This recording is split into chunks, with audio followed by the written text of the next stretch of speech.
श्री राम जय राम जय जय राम। श्री राम जय राम जय जय राम। श्री राम जय राम जय जय राम। श्री राम जय राम जय जय राम। श्री राम जय राम जय जय राम।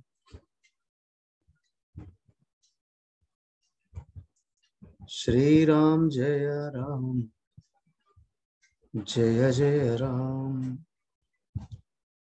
श्री राम जय राम जय जय राम। श्री राम जय राम जय जय राम। हरि ओम। ओम गुरुर्ब्रह्मा गुरुर्विष्णुः गुरुर्देवो महेश्वरः गुरुरेव परं ब्रह्म तस्मै श्री गुरवे नमः। ओम प्रपन्नपारिजाताय स्तोत्रवेत्रैकपाणये ज्ञानमुद्राय कृष्णाय गीतामृतदुहे नमः। हरि ओम।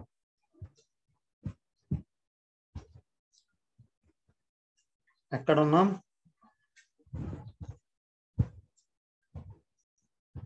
6వ అధ్యాయంలో ఉన్నాం.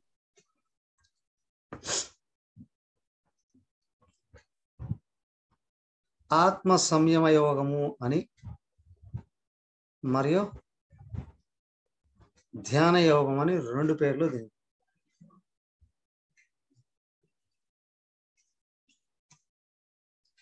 ఈ 2 పేర్లు ఎందుకు ఇచ్చారండి? రెండు సబబుగానే ఉంటాయి.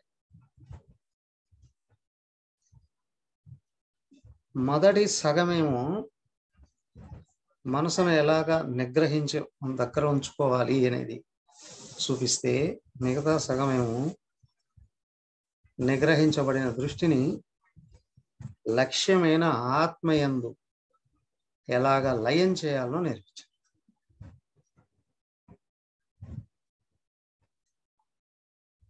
మనసు ఉంది అంటే ప్రపంచంలో ఉంది అని అర్థం.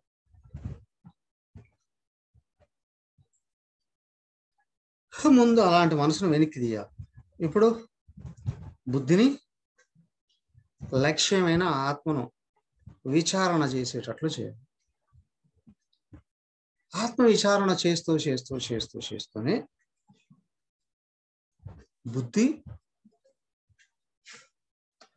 బుద్ధి మీద ఉన్న అహంకారం ఆత్మలో కరిగిపోతాయి. బుద్ధి సూక్ష్మమై విశాలమై దేహాత్మ భావాన్ని కరిగించేస్తాయి.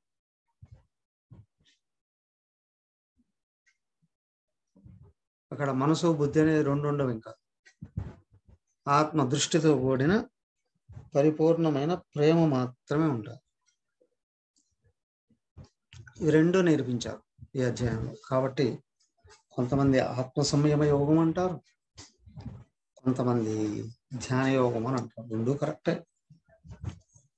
మొత్తానికి మన గురువు గారు ఏమో ఆత్మ సంయమ యోగం, అమ్మగారు ఆత్మ సంయమ యోగం అనేసి.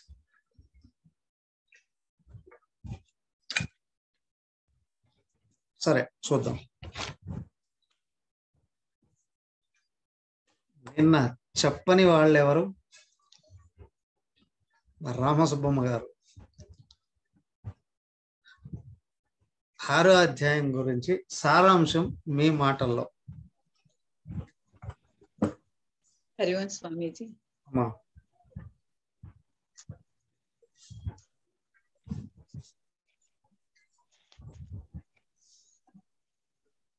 ధ్యాన యుగంలో ముందుగా ఎలా కూర్చోవాలి, ఎట్లా ఉండాలనేది చెప్పుకొచ్చారు.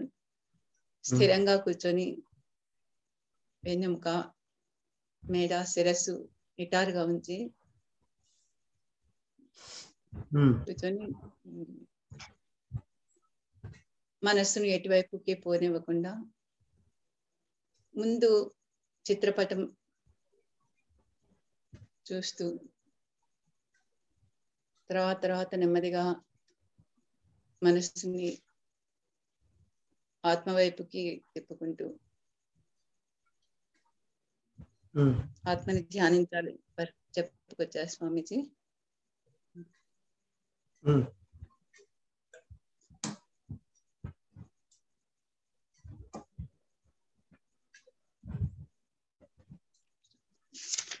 అంతేనా? ఇంకా ఎవరైనా? మీ ఇష్టం, ఎవరైనా చెప్పచ్చు. అందరూ వీడియో ఆన్ చేసుకోండి.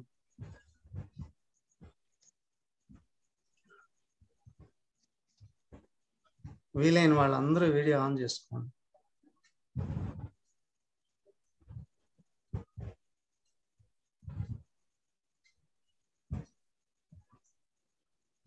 అర్జునుడు మనస్సు చంచలమైంది కదా అని అడిగినప్పుడు భగవంతుడు అభ్యాస యోగంతో తర్వాత వైరాగ్యంతో మనసును నిగ్రహించవచ్చు అని చెప్పుకొచ్చారు. ఈ అభ్యాసం వైరాగ్యం అంటే ఏంటో 2 మాటలు చెప్తారా?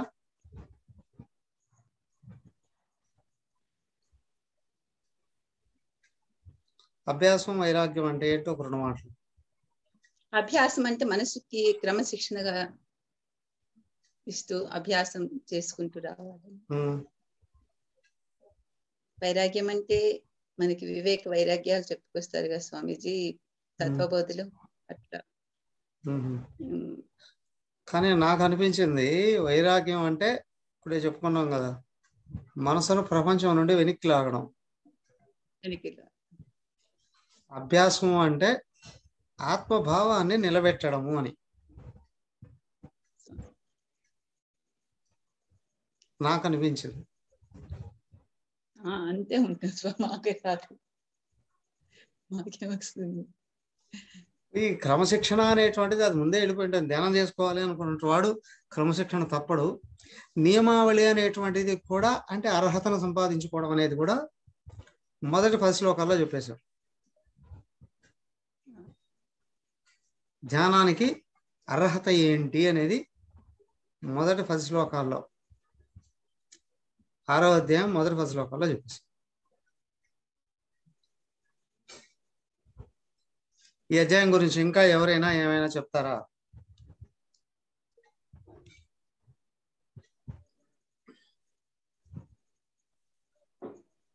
ఏమండి శ్రీనివాస్ గారు ధ్యానం చేస్తున్నారు కదా?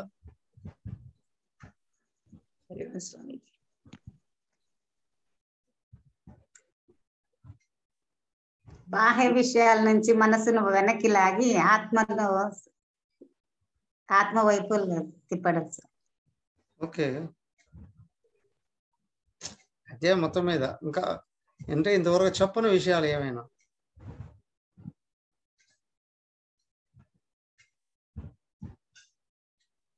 హరివం స్వామి, మనసుని సంయమనం చేయడం అంటే మొదట ఆ సంయమనం కుదరాల అనేటప్పటికి ఫస్ట్ కర్మయోగమే చేయమన్నారు స్వామిజీ. మామూలు కర్మయోగం అంటే ఈ పూజలు ఇష్టాలు అది కాకుండా నిష్కామ కర్మయోగంతో చేసి అది సాధించిన తర్వాతనే అతడు యోగారూఢుడవుతాడు. అంటే యోగారూఢుడు అంటే ఈ ధ్యాన స్థితికి అర్హుడవుతాడు. నిష్కామ కర్మయోగాన్ని శ్లోకాస్ని కోట్ చేయగలరా? ఇంద్రియార్థేషు న కర్మస్వనుషజ్యతే యోగారూఢస్య తస్యైవ శమః కారణముచ్యతే. అంటే ఇంద్రియాన్ని అదే శ్రమధమాలని ఫస్ట్ నిగ్రహించుకోవాలంటే దానికి ముందు ఆ కర్మయోగంలో అతడు ఒక అర్హత పట్టు సాధించిన తర్వాత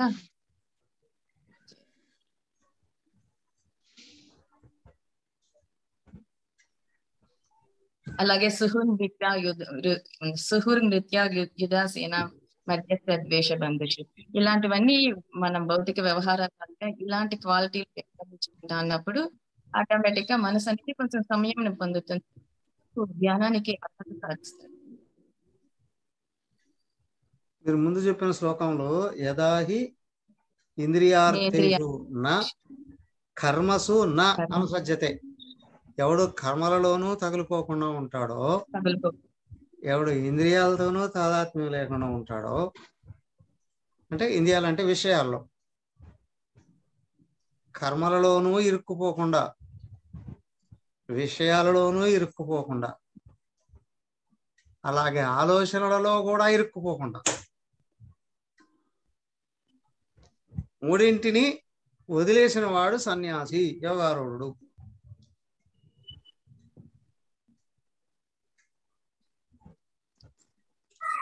ముందే వచ్చేస్తుంది. అయితే ఇక్కడ చెప్పారు దాని తర్వాత శ్లోకాల్లో ముందుది కూడా, ఆరురుక్షోర్ మునేర్ యోగం కర్మకారణం ఉచ్యతే, యోగారూఢస్య తస్యైవ శ్రమకారణం ఉచ్యతే. మనసును నిగ్రహించుకోవాలి అనుకుంటే కర్మయోగం చేయాలి, మన తత్వాన్ని అందుకోవాలి అని అనుకుంటే ధ్యానయోగం, జ్ఞానయోగం చేయాలి, మనసును లేకుండా చేయాలి. రెండు దానికే చెప్పింది. ధ్యానం అని అంటే సాధన అన్నప్పుడు మొదటిది కర్మయోగం, రెండోది జ్ఞానయోగం. కర్మయోగంలోనే కోరికలను వదిలేసుకోవాలి, జ్ఞానయోగం దగ్గరకు వచ్చేటప్పటికి తత్వాన్ని అందుకోవాలి. నాకు ఏమీ కోరికలు లేవు కదా, ఇంకా అంతా జయించేశాను అని అనుకున్నా మళ్ళీ వెళ్ళిపోయి పడిపోతుంది. ఎందుకంటే కొద్ది రోజులకు మనసు మళ్ళీ లేస్తుంది, ప్రపంచరహిత స్థితికి వెళ్ళాలి. అంటే నేను ఆత్మను అయి ఉన్నానని అనుభవ స్థితికి రావాలి. అనుభవ స్థితి రావాలి శ్రవణ మరణ నిధిధ్యాసన, అదే జ్ఞానయోగం. ఆత్మ విచారణని, శ్రవణ మరణ నిధిధ్యాసలు అంటే ఆత్మ విచారణను పైకి తీసుకొని వస్తాను. నేను ఆత్మను అయి ఉన్నాను, అనాత్మను కాదు. ఈ విచారణ ఎక్కడ ఏ వ్యక్తిలో అయితే నిరంతరం కొనసాగుతుందో వాడు ఉత్తమోత్తమైన సాధకులు అని.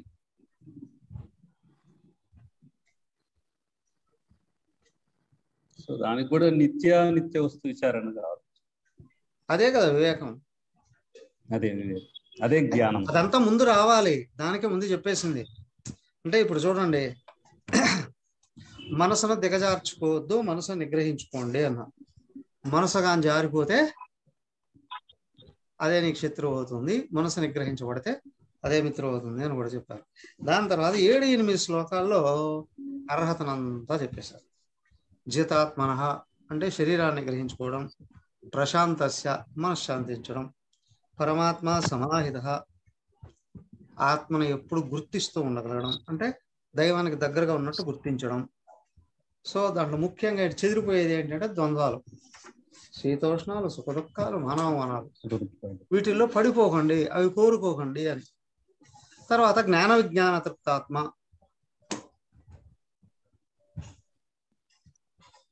శాస్త్రజ్ఞానము ఉండాలి, విచారణతో కూడిన అనుభవ జ్ఞానం ఉండాలి. కేవలం శాస్త్రమే ఉంది అంటే టిప్స్ మరి చెప్పేస్తానండి. భగవద్గీత ధృతరాష్ట్ర వాచ దగ్గర నుంచి సంజయ వాచ వరకు చివరికి అన్నీ చెప్పేస్తానండి అంటే లాభం ఉండదు. దృష్టి శాస్త్రం మీద కాదు, తత్వం మీద పెట్టుకొని దేహేంద్రియ ప్రాణ మనోబుద్ధుల్ని పరిశీలిస్తూ ఆత్మదృష్టిని పైకి తెచ్చుకోవాలి. అది విజ్ఞానం. ఇటొచ్చి ఏంటంటే నేను ఆత్మను అనే స్థితిని వృద్ధి చేసుకోవడం విజ్ఞానం. జ్ఞానం శాస్త్రం, విజ్ఞానం అనుభవం. కూటస్థ శరీరేంద్రియ మనోబుద్ధులకు పైన ఉన్నట్టు గుర్తించడం. శరీరేంద్రియ మనోబుద్ధులు తన అధీనంలో ఉంచుకోవడం. వాటిని ఎప్పుడు తనను వదిలి వెళ్ళనివ్వకుండా పట్టుకోవడం. ఇటొచ్చి ఏంటంటే తన ఎవరనే విషయం మర్చిపోతే అవి లేస్తాయి, అహంకారం లేస్తాయి, మూడింటిని పట్టుకొని వెళ్ళిపోతాయి. బాహ్య దానికి ద్వంద్వాలు అని చెప్పింది. మానం, అవమానం, ఇతరులు పొగిడినప్పుడు పొంగిపోకూడదు, తెగిలినప్పుడు కృంగిపోకూడదు. సుఖం దుఃఖం ఫలాలు అనుకూలంగా వస్తే సుఖం, వ్యతిరేకంగా వస్తే దుఃఖం. వ్యక్తులు కావచ్చు, వాతావరణం కావచ్చు, వ్యతిరేకంగా ఉంటే దుఃఖం, అనుకూలంగా ఉంటే సుఖం. సార్లు చెప్పినా ఇప్పుడే చేస్తారు. అమ్మా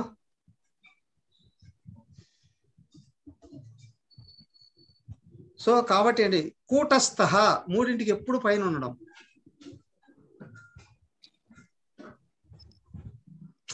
ఇది సాధన మూర్ఖత్వంతో కూడింది కాదు. నేను సాధన చేస్తున్నానండి, నేను ఉదయం 4 గంటలకి చల్లిళ్ళే స్నానం చేస్తా. నీకు ఆరోగ్యానికి పడనప్పుడు చల్లిళ్ళే చేస్తే గిజగిజగిజగా ఉడుకుతావు. వణుకుతూ పూజ చేస్తావేమో కానీ వణుకుతూ ధ్యానం చేయలేవు, వణుకుతూ శాస్త్రాన్ని అధ్యయనం చేయలేవు, వణుకుతూ మనసును నిగ్రహించలేవు. వేసవకాలం వచ్చింది, మండిపోతూ ఉంది. నేను ఏసీ వేసుకోనండి, సుఖాలకు లోనైపోతాం. ఫ్యాన్ కూడా వేసుకోనండి, సుఖాలకు లోనైపోతాం. గజ గజ గజ గజ గజ ఏమవుతుంది, వాళ్ళంతా చెమటలు కారుతూ బుగిచుకుపోతాడు. లోపల ఎనర్జీ ఏమి ఉండదు, తత్వాన్ని గుర్తుపెట్టుకునే అవకాశం ఉంది. సో ప్రకృతిని అనుకూలంగా మార్చుకోవడాన్ని శీతోష్ణాలు అని, ఇష్టాయిష్టాలు రానివ్వకుండా సుఖదుఖాలని కంట్రోల్ చేసుకోవడం, బయట నుండి మానవమానాలు వచ్చినప్పటికీ కూడా లక్ష్యమైన ఆత్మను మర్చిపోకుండా నిగ్రహించుకోవడం. దృష్టి లక్ష్యం మీద పెడితే బయట నుంచి వచ్చి వెళ్ళిపోతాయి. ఆగమ అపాయిన అన్నాం, వస్తాయి పోతాయి, కానీ ఆ పోయే లోపల మనం పోకూడదు. అంటే మనం ఆత్మస్థితి నుండి జారిపోకూడదు. దానికే అన్నారు అది కూటస్థ. సో కాబట్టి వెంటనే చెప్పారు విజితేంద్రియ అని. సో దేహ ఇంద్రియాలు యందు తాదాత్మ్యమే అహంకారం.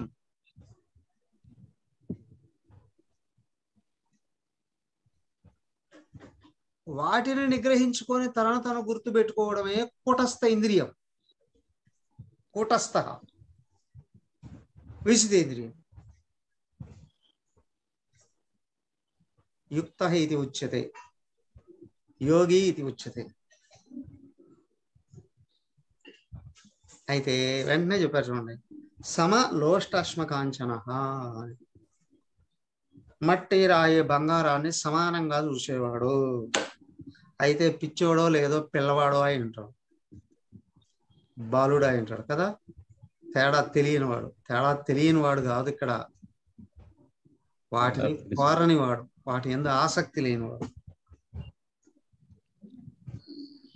సంపదలు, భోగాలు, అధికారాల యందు ఆసక్తి లేనివాడు. ఆసక్తి లేకపోతేనే వాటిలో పడి కొట్టుకోకుండా ఉంటాడు, సుఖంగా చూస్తాడు. అది ఎట్లా పోతుందండి? ఎవరికైనా అస్సలు ఆసక్తి లేదు అంటే చెప్పాం కదా, పిల్లవాడు అని లేదా వాడని. మరి అభివృద్ధి చెందిన వాడిని ఎట్లా గుర్తిస్తామండి?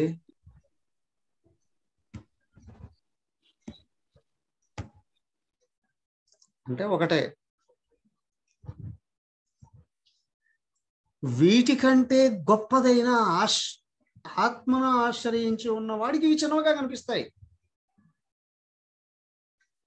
పైగా ఇదంతా అనాత్మే కదా, మాయే కదా, నిజం కాదు కదా అని తెలుస్తుంది. ఇలా అనంతమైన కాలంలో చూస్తే ప్రపంచమే లేదు. అది చూసే శక్తి ఎప్పుడు వస్తుంది? అనంతుడై ఉన్న ఆత్మ నీ స్వరూపంగా గుర్తించడం.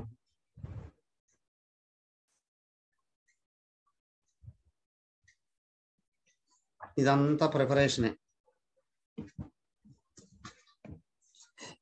అది కూడా చెప్పాను, ప్రపంచంలోకి వచ్చి జనాలతో వ్యవహరిస్తూ ఉన్నా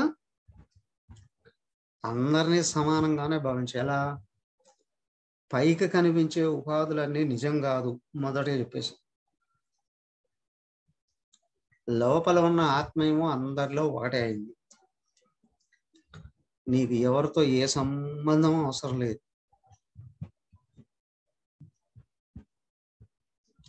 భగవంతుని కావాలి అనుకున్నవాడు బాహ్యంగా ఎవరితో ఏమాత్రం కొంచెం తాదాత్మ్యం వచ్చినా ఈడ్చి కొడతాడు భగవంతుడే.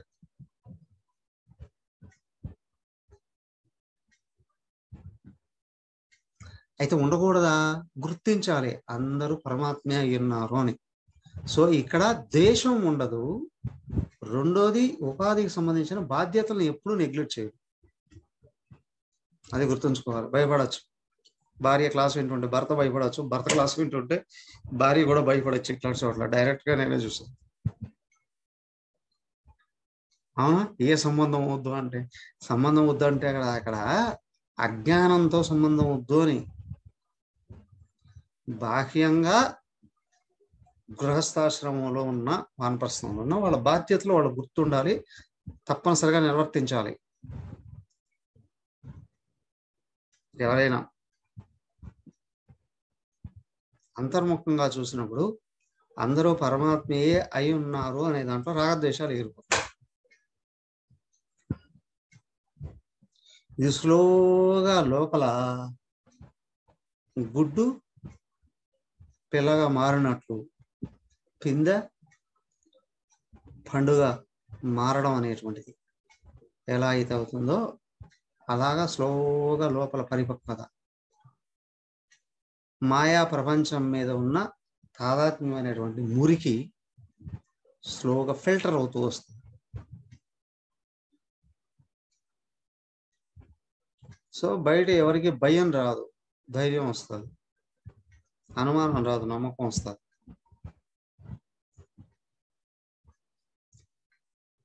ద్వేషం రాకూడదు, ప్రేమ రావాలి. సో కాబట్టి ఏంటంటే ఇదంతా మిళితమై రావాలంటే దానికే చెప్పారు, దైవీ గుణాలను పెంపొందింప చేసుకో. సో కాబట్టి ఏంటంటే ఎక్కడ దైవీ గుణాలు వస్తున్నాయి, ఇది అదే 7, 8, 2 శ్లోకాలు చెప్పాను. 7, 8, 9 3 శ్లోకాలలో వాస్తవంగా చెప్పాలంటే ఇదంతా దైవీ గుణాలను వృద్ధి చేసుకోవడం. సో 10వ శ్లోకం దగ్గరకు వచ్చేటప్పటికి ఏం చెప్పాడు? ఇదంతా ప్రిపరేషనే. డైరెక్ట్ గా మనోబుద్ధులను ఎట్లా ఏకాగ్రం చేయాలి. యోగి ఏం చేతి సతం ఆత్మానం రాశిస్థిత ఏకాకి యతచిత్తాత్మ నిరాశీ అపరిగ్రహ. ముఖ్యమైనది ఏకాకి.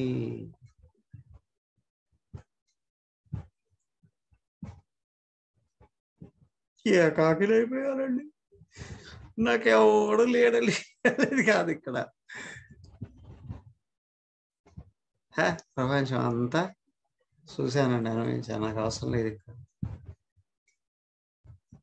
ఒంటరిగా అంటే మనసును ఆపి ఏకత్వాన్ని గుర్తుంచుకోవడంలో ఉన్న సుఖం గుర్తించానండి. మళ్ళీ యత చిత్త ఆత్మ, దేహం ఇంద్రియాలు, దేహం మనస్సు విషయాల్లోకి లాగనివ్వకుండా చూసుకోవాలి. ఏదో ఒక తాదాత్మ్యమే, రాగము దేశము కొట్టి ఉన్నదంతా దోచుకొని వెళ్ళిపోతాయి. ఏంటి ఉన్నది? నువ్వు సంపాదించుకున్న సాధన.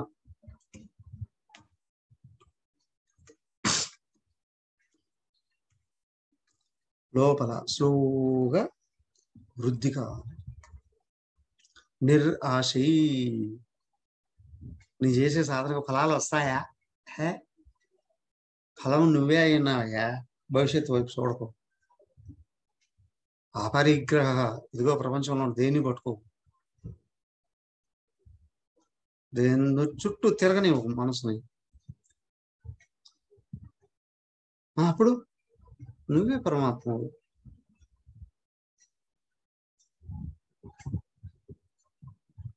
శాంతించిన మనస్సును చూసేది పరమాత్మయే.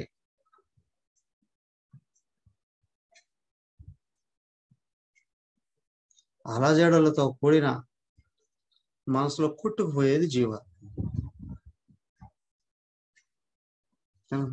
మీకేం తెలుసులండి మా బాధ్యతలు, మీకేం తెలుసులండి మా బాధలు, మీకేం తెలుసులండి మా కష్టాలు,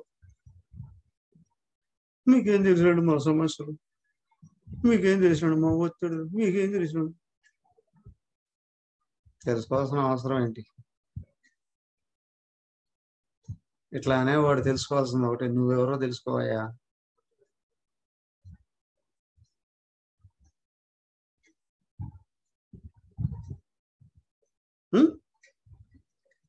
ఇదే ప్రిపరేషన్, మొదటి 10 శ్లోకాలు.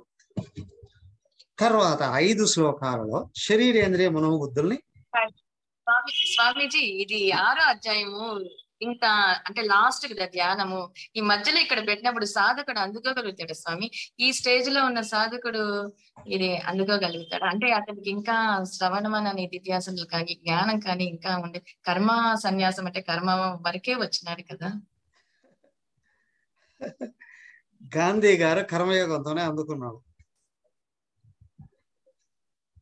తిలక మహాశయులు కర్మయోగమే భగవద్గీత అంతా అన్నాడు. అంటే కర్మయోగ ప్రాధాన్యతతో కూడినటువంటి సాధకులకి ఇంతవరకు చాలు. కానీ ఒకటి గమనించండి, మీరు అన్నట్టు ఇప్పుడే అందుకుంటారా అంటే తర్వాత మళ్ళీ 7వ అధ్యాయంలో తెలుసుకోండి అన్నాడు. అర్థమైందా కదా? అయితే ఇక్కడికే సాధన అంతా చెప్పేశారా లేదా? 3వ అధ్యాయం కర్మయోగం, 4వ అధ్యాయం జ్ఞానయోగం, 5వ అధ్యాయం సన్యాసయోగం. అవునా? ఈ మూడింటిని సమన్వయం చేసి సాధన చేస్తే సాధన 6వ అధ్యాయంలో తత్వాన్ని అందుకోవడానికి.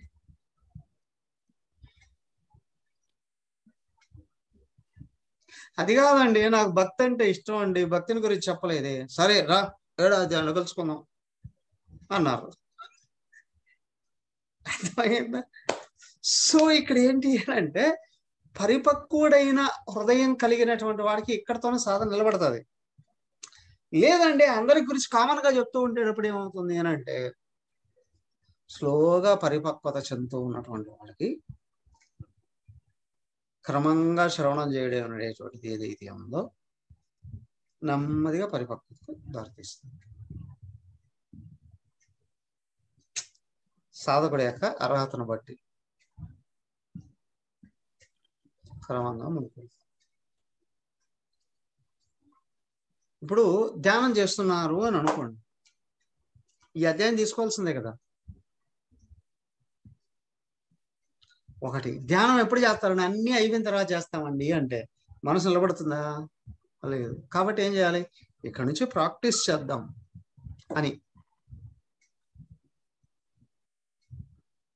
ప్రాక్టీస్ అనేది కర్మయోగం దగ్గర నుండి రోజంతా పని చేసిన ఉదయం సాయంత్రం అయినా కూర్చొని మనసుని శాంతింపజేయడానికి కృషి చేయాలి. కూర్చుంటూనే ధ్యానంలో తత్వం అందుకుంటామా?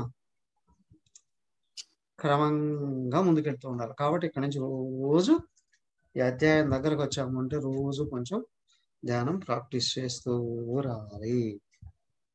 ఒక్కడే గుర్తుంచుకోవాలి. ఉన్నారు కదా, ధ్యానం అంటే మొదట పరుగులు తీసే మనసును ఆపండి. ఎలాగా?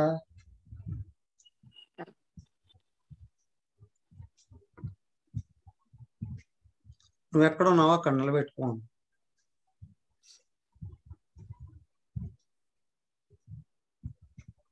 ఎలా అండి? అదిగో అండి 11వ శ్లోకం అండి కదా. మొదట మనసును ఎట్లా నిగ్రహించుకోవాలనో 11వ శ్లోకం నుండి 15వ శ్లోకం వరకు చెప్పేశారు. వాస్తవానికి 14వ శ్లోకం వరకు మనసును వెనక్కి లాగే చెప్తే 15వ శ్లోకంలో మనసును తత్వంలో నిలబెట్టేది ఎట్లా చెప్పేసి 5 శ్లోకాల్లోనే చెప్పేస్తారు ధ్యానం అంతా. అవునా? 11లో ఏం చెప్పారండి? ఎలా కూర్చోవాలనో చెప్పారు. ఎక్కడ, ఎప్పుడు, ఎలా, దేని మీద అయిపోయింది. ఇదంతా ఒక పాయింట్లో చెప్పాలరా అంటే నీకు ధ్యానం చేస్తూ ఉన్నంత వరకు ఇతరులు ఎవరు ఆటంకం కలిగించకుండా ఉన్న ప్రదేశంలో శుచిగా కాళ్ళు చేతులు కూడా గుర్చుకోకుండా ఉండేటట్లుగా ఆసనాన్ని ఏర్పాటు చేసుకొని కూర్చో. బస్ పరిగెత్తుకుంటూ ధ్యాన మందిరం ఎక్కడ ఉందో ఎత్తుక్కుంటూ వెళ్తానండి, లేదా కాశీకి వెళ్తా, గయాకి వెళ్తా, ప్రయాగ్కి వెళ్తా అంటే సంవత్సరానికి ఒకసారి కూడా వెళ్ళలేవు. ఎప్పుడు ధ్యానం చేసేది?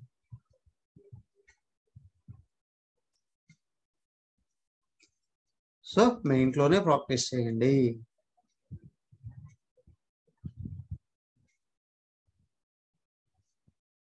రెండు, ఇంద్రియాలు మనసు బుద్ధిని ఏకాగ్రపరచుకో. తత్ర ఏకాగ్రం మన కృత్వా యథచిత్తేంద్రియ క్రియ ఉపవిశాసనేంజాత్ యోగమాత్మ విశుద్ధే. ఇంద్రియాలు శరీరాన్ని నిలబెట్టుకో, ఇంద్రియాలని నిగ్రహించుకో.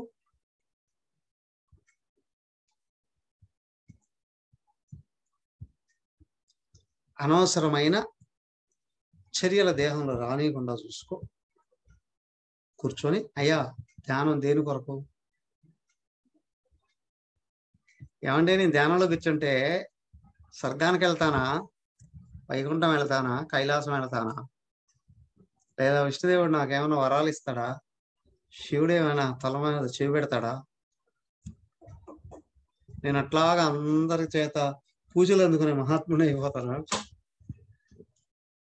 ఇవి కాదు. ఆత్మ విశుద్ధయే యోగం విద్యాత్తమ. మనసు శుద్ధం చేసుకోవడానికి యోగాన్ని అభ్యసించు.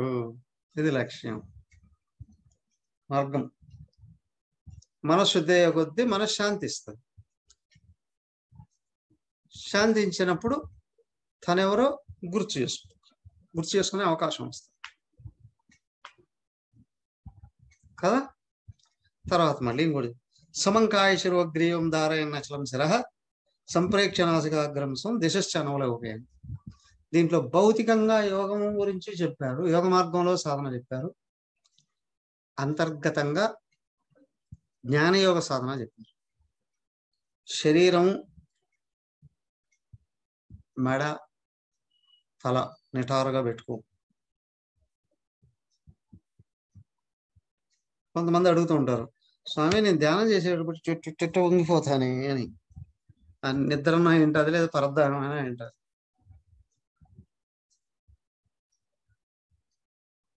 స్థిరంగా ఉండాలి. సో అలర్ట్గా ఉన్నావు, ప్రజెంట్లో ఉన్నావు అని. సమం కాయ శిరః గ్రీవం. శరీరం మెడ తల నిటారుగా ఉండాలి. ధారయాన్ని నిలబెట్టు. అచలం కాలనీ స్థిర స్థిరంగా ఉండు. దీనివల్ల ఏమవుతుంది అంటే మెడలో ఉన్న వెన్నుముక దగ్గర నుండి, వెన్నుముకలో నుండి ఏం కాదు, వెన్నుముక వెంట రక్తనాళాలు అన్నీ ఉంటాయి. ఇప్పుడు తలలోకి రక్తనాళాలు ప్రవేశించడం ద్వారా రక్తం ఎక్కువగా అక్కడికి ప్రసరిస్తుంది. అప్పుడు మెదడు లో నుండే కదా బుద్ధి పనిచేసేది. బుద్ధితో సర్వ ఆలోచనలను నిగ్రహించి తత్వాన్ని చింతించే శక్తి వస్తుంది.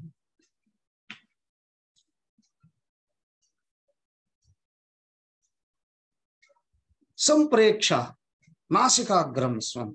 దీంట్లో రెండు విషయాలను గుర్తించాలి. శరీరేంద్రియ మనోబుద్ధులు నిగ్రహించడం అనేది అన్నిట్లో చెప్తారు.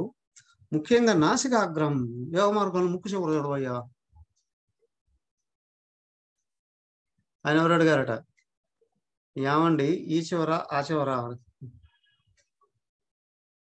ఏ చివర?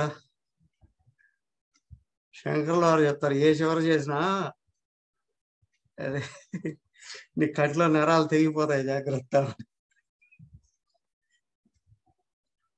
దానికి ఆయన అన్నారు చివరగా చూసినట్లుగా అని. దానికి అమ్మగారు ఒక ఎక్స్ప్లెనేషన్ ఇచ్చారు. ముక్కు ఈ చివరి నుంచి చూస్తే నీ లక్ష్యం అక్కడ ఇష్టదైవమా లేకపోతే గురువు గారు, ఆయన పాదాలు కనిపించాలి. ఈ చివరగా చూస్తే అలాగా ఆయన యొక్క ముఖం కనిపించాలి. అలాగా నీకు ఇష్టమైన దైవము గురువు చిత్రపటాన్ని కూడా ఏర్పాటు చేసుకో, అలాగా చూడు అని. అది ఒకటి. ఇది భక్తి సాధన. యోగ సాధనలో దేహం మీదనే దృష్టి. మూడోది స్వం నాసికాగ్రం సంప్రేక్ష. స్వం తన యొక్క, నాసిక అగ్రం చివర. నాసిక అంటే నస్ అనే ధాతువు నుండి అతికించడం అని అర్థం. మీ అందరికీ తెలుసు, అమ్మవారి పూజలు వచ్చాయి అంటే ఓ చెంబో బిందు ఏదైనా పెట్టి దాని మీద ఒక కొబ్బరికాయ పెట్టి కళ్ళు ఏర్పడి ఇంత పసుపు ముద్ద తీసి ఇలా నొక్కేస్తాం, అతికిచ్చేస్తాం ముక్కులాగా. అతికించడం అని. ముఖంలో అన్ని పార్ట్లు లోపలికి ఉంటాయి, ముక్కు ఒకటే బయటకు ఉంటుంది కదా. ముక్కు ఇక్కడ అతుక్కున్నట్టుంటుంది. దానికే ప్రాపంచక విషయ ఆలోచనలన్నీ ఎక్కడైతే అతుక్కోనున్నాయో, ఏమిటి ఆలోచన? మమ అహం, రెండే, నేను నాదో అనే ఆలోచనలు ఎక్కడ అతుక్కున్నాయి? అసలైన నేను దగ్గర అతుక్కున్నాయి. అవునా? దృష్టి ప్రపంచం మీదకి వస్తే ఆలోచనలు కదులుతాయి, దృష్టి ఆత్మ మీదకి వెళితే ఆలోచనలు పడిపోతాయి. అసలు నేను అనే దానికి, అవునా, ఆత్మకు అహంకారం, నేను అనే ఆలోచన, నేను అనే స్వరూపం దగ్గర నేను అనే ఆలోచన స్టార్ట్ అయిన తర్వాత మమ అనే ఆలోచన వస్తుంది. కాబట్టి ఈ నేను అనే దానికి ఆధారం ఏదో దాన్ని చూడు, సంప్రేక్ష, బాగా చూడు. దృష్టి పూర్ణంగా ఏకాగ్రం చేసినప్పుడు నేనులో ఆగిపోతుంది. అప్పుడు నన్ను నేను గుర్తిస్తే అందరూ నేనే. కానీ ఇక్కడ అందరూ అనేది అస్సలు నిజం కాదు, మిథ్య. అలా లేచి కాలగర్భంలో ఒక చోట లేచి ఇంకో చోట పడిపోతూ ఉన్నాయి సర్వనామరూపాలు. కానీ అసలైన నేననేది ఎప్పుడూ ఉంది, ఒక్కటే, అది అంతటా ఉన్నది, అన్నిట్లో ఉన్నది. బహిర్ముఖంగా చూస్తే అనేకం, అంతర్ముఖంగా చూస్తే పవరు ఒక్కటే, దాని చేత పనిచేయబడే ఉపాధులు అనేక. సముద్రం ఒకటే, కదిలే అలలు అనేక. బంగారం ఒకటే, వ్యక్తమైన ఆభరణాలు అనేక. నేను అనేది ఒకటే. దృష్టి దాని దగ్గరకి తీసుకెళ్ళి ఇప్పుడు దిశ అనవలోకయం, ఇంక దేని మీదకి పోనీకు దృష్టి. అవునా? ఇదంతా వరకు ప్రవేశం